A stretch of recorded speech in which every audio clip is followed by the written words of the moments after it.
توشہ خانہ کیس میں chairman P T I کی اب مسلسل بار بار وسپرز ہیں، لاؤڈلی کہا جا رہا ہے کہ بس نااہلی ہے ہی ہونی ہے. ابھی اعتزاز احسن صاحب نے کچھ لیگل پوائنٹس بھی بتائے. It does not look that straightforward. Not at all. Aitzaz Ahsan sahab نے پوائنٹس وہ بتائے ہیں. آئی ول آسک یو کہ آپ ان سے پھر پوچھیے گا دلاور جج صاحب کے اوپر کہ وہ بہت متعصب ہے اور جانبداری ابھی ہو گئی ہے تو وہ ہی شوڈ لیو دا کیس اور سائڈ پہ ہو جائے. فلانے کی مثال فلانے کی مثال. یہ تو پی ٹی آئی کہہ رہی ہے. دیٹس واٹ اعتزاز احسن صاحب واز سیئنگ. یہ ان کی بات وہ کر رہے تھے. دلاور صاحب وہ جج ہے جس نے ریٹ آف دا لا اور جوڈیشل سسٹم کو مضبوط کیا آ کے. ایک فیک اکاؤنٹ جو ان کے نام پہ بنا ہوا ہے, فیک اکاؤنٹ آن جج صاحب کے نام پہ, جو ہائی کورٹ کے اندر آلریڈی یہ کیس چل رہا ہے, اور فیک اکاؤنٹ کو بنیاد بنا کر جج دلاور صاحب کی عدالت کے اندر عمران کے ہوتے ہوئے پی ٹی آئی کے وکیل جج کو گالیاں نکال رہے ہیں. یہ متعصب نہیں ہے وکیل, اور یہ جج بیچارہ جو کیس سن رہا ہے وہ متعصب ہے. کیوں؟ In right in the us court کے اندر کھڑے ہو کے اس کو گالیاں نکال رہے ہیں. آن ریکارڈ ہے. کیس چل رہا ہے توشہ خانہ کا. کیس کیا لیجیٹیمیٹ کیس ہے؟ کیس ٹھیک ہے کہ نہیں ہے؟ کوئی گورنمنٹ کے جج ہے, کیس چلنا چاہیے یا نہیں؟ کوسچن تو اس پہ ہونا چاہیے. کیا کیس درست ہے؟ کوسچن اس پہ ہونا چاہیے. توشہ خانہ کے اندر اس کو سزا ہونی ہے, اس کو معلوم ہے. توشہ خانہ سے بھاگنے کے لیے یہ یونائٹڈ نیشنز کے پاس بھی جا کے اس نے احتجاج کیا کسی طریقے سے میری جان بچا لو. یونائٹڈ نیشنز کے پاس یہ ہے نا, تو اس کی ساری لابنگ جو باہر کے ملکوں کے اندر کھڑے ہو کے پاکستان کو ملائن کرتا رہا ہے اور ساروں کو ثابت کرتا رہا ہے کہ یہ میرے ساتھ ظلم ہو رہا ہے, وہ کیا تھے یہ انہی کیسز سے بھاگنے کے لیے. اس کے لیے کیا بہترین حل تھا اس نیٹ کلین صاحب کے لیے؟ اس کے لیے حل یہ تھا کہ یہ اپنے آپ کو پریزنٹ کرتا توشہ خانہ کیس کے اندر آ کے اور اپنے آپ کو کھڑا کر کے کرتا. جیسے کیس لگتا ہے یہ بھاگتا ہے. کل یہ ٹویٹ اس ٹویٹر کے اوپر کہہ رہا ہے کہ مجھے ریلیف دے بڑی کورٹ کیونکہ میرا کیس لگا ہوا ہے. اس کو پتہ ہے اس نے چوری کی ہوئی ہے. توشہ خانہ ہے امبیزلمنٹ, توشہ خانہ ہے فراڈ, توشہ خانہ ہے زیادتی اور چوری کا کیس. اس کو معلوم ہے 100% کہ کیا. ابھی تو آیا کچھ نہیں ہے. ابھی تک تو توشہ خانہ کی جو اصل چیزیں آنی چاہیے تھی وہ آئی نہیں ہیں. ہم گمان کی بنیاد پہ نہیں, ہم ان چیزوں کو لانا نہیں چاہتے. مجھے یقین جانیے مجھے کچھ چیزوں کا پتہ ہے جو آئی ہیں, کس طریقے سے آئی ہیں اور کیسے گئی ہیں. ہم تو خاموش ہو جاتے ہیں بہت ساری چیزوں پہ کہ ایک جو چیز چل رہی ہے اس کو لے کے جائیں. نہ ہم ایسے لوگوں میں سے بنے جو کہ کوئی بات کریں. ہمیں بہت ساری چیزوں کا پتہ ہے, بہت ساری اس موصوف کی امبیزلمنٹ اور ان دھوکوں کا پتہ ہے, ہمیں پتہ ہے. وہ چیز علیحدہ ہے. توشہ خانہ کے علاوہ ہمیں بہت ساری چیزوں کا پتہ ہے کہ کون سے تحائف کس طریقے کے ساتھ جا کر کیسے گزارش ہے کہ ایک جج کا فیک اکاؤنٹ بنا کے اعتزاز احسن صاحب کے نام کا ایک فیک اکاؤنٹ بنا ہوا ہے. ول ہی اون اٹ؟ آسک ہم ٹو اون. وہ تو ڈسکلیم کر دے. تو وہ بھی ڈسکلیم کر رہا ہے نا. اس کا ڈسکلیم میٹر نہیں کرتا, وہ متعصب ہے. ان کا ڈسکلیم میٹر کرتا ہے. اوکے میں دو تین چیزیں. ایک خاتون کی آڈیو نکلتی ہے, خاتون کی, اور وہ کہتی ہے ہم سرخرو ہو گئے اس کے لیے. اس کے اوپر کیوں کوئی نہیں بولتا کہ وہ خاتون کون تھی, کس کی بیوی تھی, کیس کیا لگا ہوا تھا, فلانی چیزیں تھیں. ایک جج جو جوڈیشل سسٹم کے تحت پراپر کیس سن رہا ہے, اور فرق صرف یہ ہے کہ وہ ان بدماشوں کا جو نیچے کھڑے ہو کے اس کو تھریٹ کرتے ہیں اس بدماشی میں نہیں آ رہا, نہ وہ کسی چیز میں مل کے ساتھ دے رہا ہے. وہ ایک پراپر جج کے طور پر کیس سن رہا ہے, اس کے اوپر اعتراض ہے اور وہ متعصب ہے. اور جو راتوں رات, اچھا مجھے بتائیں, 5 منٹ کے اندر درخواست جاتی ہے, 5 منٹ میں دنیا رول رہی ہے, 70,000 کیسز رول رہے ہیں کورٹس کے اندر. میری 5 منٹ میں اپلیکیشن جاتی ہے, 10 منٹ کے اندر اس کو ایکسپٹ کر لیتا ہے, 12ویں منٹ کے اندر وہ اپلیکیشن نمبر 1 کے اوپر آ کے چل رہی ہوتی ہے. اس کو ہم نے کبھی کہا کہ یہ متعصب ہیں یا جانبداری کی جا رہی ہے؟ ہم تو پھر بھی کورٹس کو کہتے رہے کہ ہمیں کورٹ سے امید ہے, یہ جوڈیشل سسٹم ہے. کیوں آپ ایک جج کو کہ وہ وہ ایک فیصلہ کیس سن رہا ہے آپ نے متعصب کہہ دیا, اور کس بنیاد پر کہ اس کا جھوٹا اکاؤنٹ ہے. اور اس کی آخری بات, اس جج کی بیوی بچوں کو اور اس کو, یہ جو بدماش گروہ ہے پورے کا پورا ٹویٹر کے اوپر, جس طریقے سے اس کے بچوں کو اور اس کی مسز کو اور تمام کو وہ اس وقت ٹرولنگ کر رہے ہیں, اس کے بارے میں کون بولے گا؟ Okay, if you allow me, Jahangir جتن sahab, thank you so much for being on the program. یہ جو سوالات اٹھائے جا رہے ہیں جج کے حوالے سے, اتتار صاحب کا بھی خیال یہ ہے, I know he's from the other party, لیکن ان کا بھی خیال یہ ہے کہ کیس اس سے خراب ہوگا. آپ کو ابھی اعتزاز احسن صاحب نے کہا کہ he does not see کہ اسلام آباد ہائی کورٹ سے کوئی اور فیصلہ آئے, لیکن there is another side of the story. آپ کو کیا لگتا ہے کیا ہوگا کیس میں آگے؟ بسم اللہ الرحمن الرحیم. دیکھیے کیس جو ان کا میرٹ پہ تو کیس پی ٹی آئی والوں کا بڑا کمزور ہے, وہ نہیں بنتا. جو انہوں نے ٹیکنیکلٹیز ہیں, دیکھیں یہ اتنا کیس لمبا نہیں جانا چاہیے تھا. جب الیکشن کمیشن نے چیزیں ڈٹرمن کر دی تھی تو یہ اس کیس کا سمری ٹرائل ہوتا ہے. ابھی دیکھیں 7 مہینے ہو گئے ہیں, یہ پیچھے نومبر 2022 میں چلا تھا, آپ سے بھی زیادہ ہو گئے ہیں, تقریباً 8-9 مہینے ہو گئے ہیں. تو انہوں نے ٹائم بہت ضائع کر لیا. ابھی جب انہوں نے کہا تھی کہ ایک جج صاحب ٹرانسفر ہوئے, پھر اس طرح ہوا, پھر اس طرح ہوا, یہ اصل میں یہ سمجھتے ہی ہیں کہ اس کیس کے اندر جان ہے تو اس ہو سکتا ہے ان کو سزا ہو جائے, تو اس کو کسی نہ کسی طرح سے ڈیلے کریں.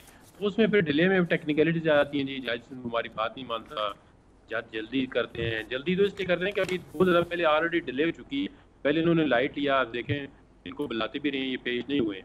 تو جب پہلے تو یہ چارج ہی فریم نہیں ہونے دے رہے تھے, چارج فریم ہو گیا ہے.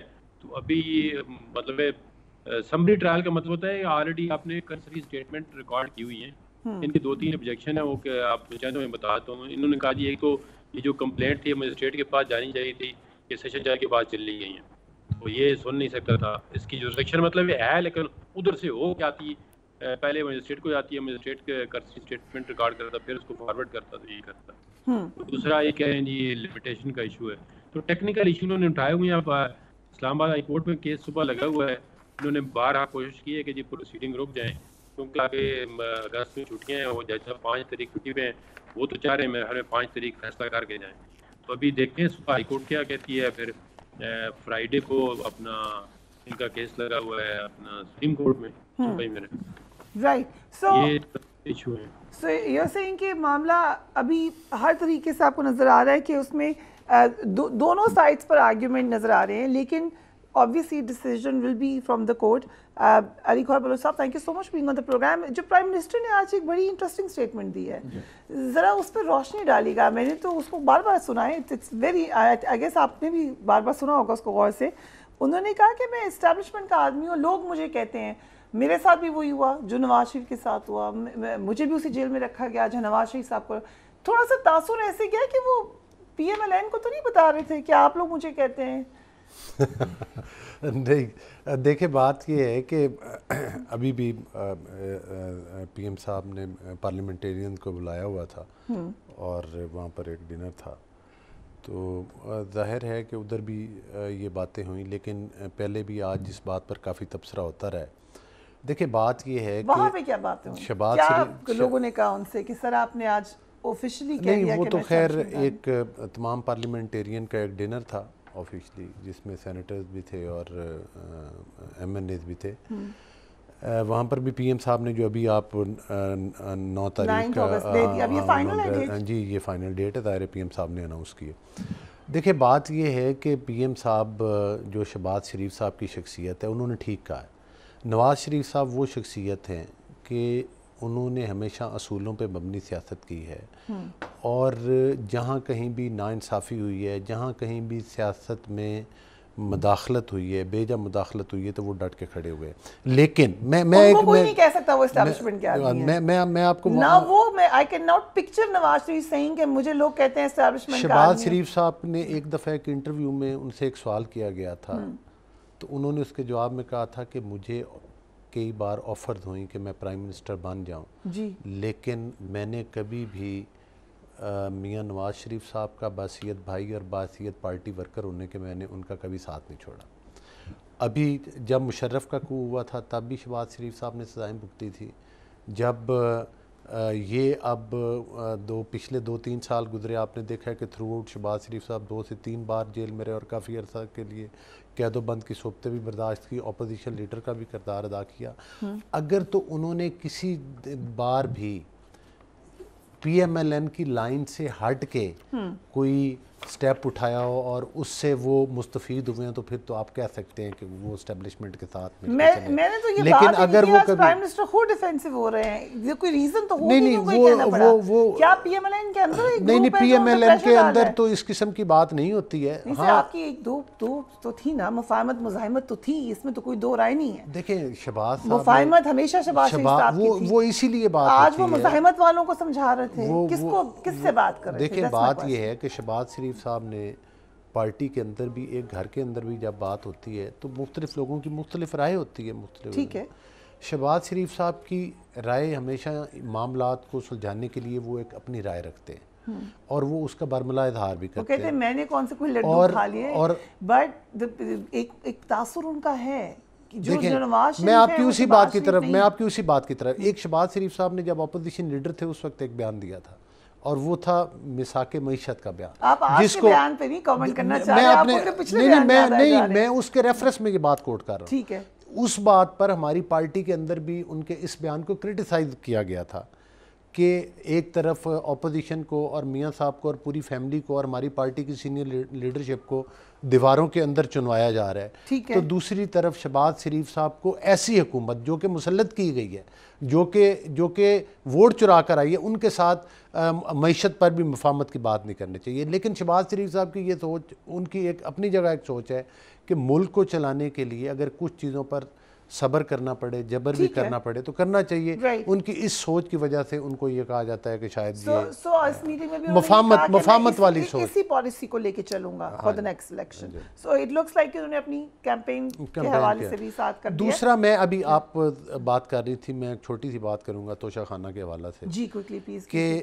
کہ جو عمران نیازی صاحب نے جو بتایا تھا کہ میں نے فلاں دکان پر یہ بیچی ہیں, آپ کو پتہ ہے کہ اس دکاندار, میں توشہ خانہ کا کمپلیٹنٹ ہوں آپ کے سامنے بیٹھا ہوا, تو وہ اس آدمی نے بیان دیا تھا کہ میری تو اتنی استطاعت ہی نہیں ہے, میری تو اتنی ویلتھ ہی نہیں ہے کہ میں یہ خرید سکوں اتنی مہنگی.